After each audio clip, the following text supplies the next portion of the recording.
हज़रत इमाम आज़म रज़ी अल्लाह ताला अन्हु का नाम नौमान बिन साबित बिन ज़ोता है। आपकी कुन्नियत अबू हनीफा है और आपका लक़ब इमाम आज़म है। आपकी पैदाइश 80 हिजरी में हुई और 2 शाबानुल मुअज़्ज़म 150 हिजरी में आपका विसाल हुआ। आप अपने अखलाक व किरदार के आईना में एक चमकदार सितारा थे, जिसकी तस्दीक आपके हम असर यानी ज़माना के उलमा व मशाइख ने फरमाई है। हज़रत इमाम आज़म का इल्मी मकाम बहुत ही बुलंदोबाला है। आप निहायत ज़हीन और कवी हाफिज़ा के मालिक थे। आपको खुदाए ताला ने ऐसी समझ अता फरमाई थी कि बड़े से बड़े मुश्किल मसाइल जिनको आपके हम असर ज़माना के उलमाए कराम नहीं हल कर सकते, आप उन्हें पल भर में हल कर देते थे। रसूलुल्लाह सल्लल्लाहु ताला अलैहि वसल्लम ने इरशाद फरमाया, अगर इल्म सुरैया यानी एक सितारा के पास होगा तो उसको एक फारसी आदमी पालेगा। इस पर अइम्माए हदीस ने फरमाया कि ये हज़रत इमाम आज़म रज़ी अल्लाह ताला अन्हो ही हैं, क्योंकि फारस में उनके मिस्ल कोई पैदा ही नहीं हुआ। हज़रत इमाम आज़म रज़ी अल्लाह ताला अन्हो ने इल्म हदीस हासिल करने के लिए 3 मकामात का ख़ास तौर पर सफ़र फरमाया। सबसे पहले कूफा, क्योंकि आप कूफा के रहने वाले थे और कूफा इल्म हदीस का बहुत बड़ा मरकज़ भी था।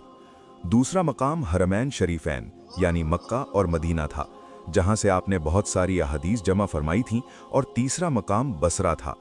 आपने बहुत से असातिज़ा से इल्म हासिल किया, जिनमें ख़ासकर हज़रत इमाम बाक़िर रदी अल्लाह ताला अन्हु और हज़रत इमाम जाफ़र सादिक़ रदी अल्लाह ताला अन्हु की शागिर्दी का शर्फ हासिल है। आप ही वो बुज़ुर्ग इमाम हैं जिन्होंने फ़िक़ा के अब्वाब यानी चैप्टर्स को सबसे पहले कायम किया। इमाम आज़म अबू हनीफ़ा रज़ी अल्लाह ताला अन्हो का ताल्लुक़ उस मुक़द्दस जमात से है जिन्हें जहन्नम की आग छू नहीं सकती, इसलिए कि आप ताबई भी हैं। आपने कई सहाबाए कराम का दीदार और उनकी ज़ियारत की और मुलाकात का शर्फ हासिल किया है। आपके ज़माने में 20 से 30 सहाबाए कराम मुख्तलिफ मकामात में हयात थे। हज़रत अब्दुल्ला बिन मुबारक रज़ी अल्लाह ताला अन्हो ने हज़रत सुफ़ियान सौरी रज़ी अल्लाह ताला अन्हो से कहा कि इमाम आज़म रज़ी अल्लाह ताला अन्हो ग़ीबत करने वालों से कोसों दूर रहते थे। मैंने कभी नहीं सुना कि उन्होंने अपने किसी मुखालिफ की भी ग़ीबत की हो। इमाम आज़म बहुत सी खूबियों के हामिल, मुत्तक़ियों परहेज़गार, सालेह और नेक तबीयत के मालिक थे। दुनियादारी से आप बहुत दूर थे। आप ज़ुहद व तक़वा की आला मिसाल थे। आप कपड़े की तिजारत करते थे। आपकी तिजारत निहायत कुशादा थी। तिजारत ही से रिज़्क़ हलाल कमाते और दौलत की कोई कमी न थी। आपकी दौलत का काफ़ी फ़ायदा तलबाए कराम और हाजतमंदों को पहुँचता था।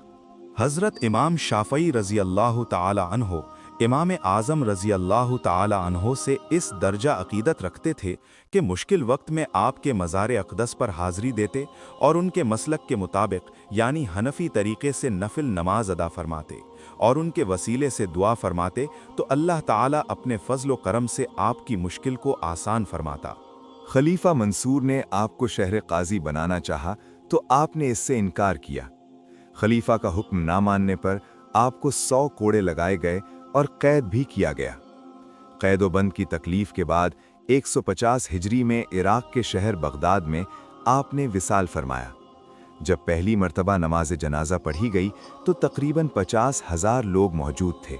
इसके बाद भी आने वालों का सिलसिला जारी था, जिसकी वजह से 6 मर्तबा नमाज जनाजा पढ़ाई गई। अल्लाह ताला अपने नेक बंदों के सदक़े तुफ़ैल हमें नेक बनाए। आमीन या रब्बल आलमीन।